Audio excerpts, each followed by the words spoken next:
গণ অধিকার পরিষদের যে শিকড় ছাত্র অধিকার পরিষদ, ওই সংগঠনটি আমি উদ্যোক্তা ছিলাম। এটার নামকরণ আমি স্মরণ করতে চাই, মিনা আলামিন, সুমন কবির, আরিফ ভাই সহ আরো বড় ভাইরা ছিলেন।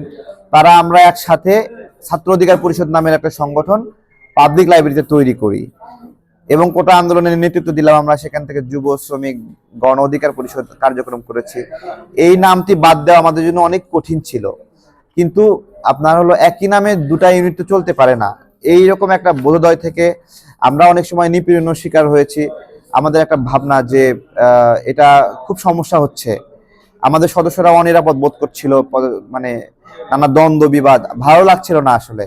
সে জায়গা থেকে আমাদের শুভাকাঙ্ক্ষী বড় ভাই যারা আছে, বিশেষত পিনাকি দাদা সহ সবাই দাদাই বলছিলেন নামটা বদলায় নাও, এভাবে বলছিলেন।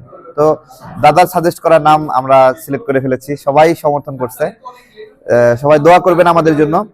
ভারতের আগ্রাসন বিরোধী লড়াই আমাদের কার্যক্রম ছিল, সেটা যেন আমরা অব্যাহত রাখতে পারি, এই দোয়াটা করবেন। আমরা খুবই দুর্বল একটা অবস্থায় আছি, ভঙ্গুর অবস্থায় আছি। এই অবস্থা থেকে উত্তরণে আপনাদের সাহায্য চাই। আগ্রাসন বিরোধী লড়াইকে শক্তিশালী করার জন্য আপনাদের সহযোগিতা চাই। আপনারা সহযোগিতা করলে আমরা ভালো করতে পারবো এবং আগ্রাসন বিরোধী লড়াই সামনে আগায় যাবে।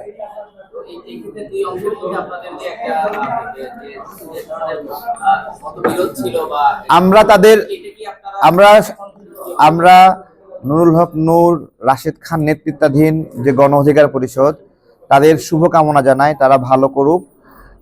আমরা চাই যে রাজনৈতিক ময়দানে এই নাম কেন্দ্রিক দ্বন্দ্ব বিবাদ না থাকুক, এবং তাদেরকেও আমরা বলি যে আমরা বিভিন্ন সময় অনলাইনে অফলাইনে ঝগড়া করেছি, সাইবার যুদ্ধ করেছি, তো এটা আর না হোক কখনো। আমাদের যুদ্ধটা শুধুমাত্র দেশের জন্য হোক, শুধুমাত্র ভারতের আগ্রাসনের বিরুদ্ধে হোক, বিদেশি আগ্রাসনের বিরুদ্ধে হোক, দেশের জন্য হোক। আমরা দেশের জন্য কিছু কাজ করার চেষ্টা করি, আমরা দেখি পারি কিনা আমরা।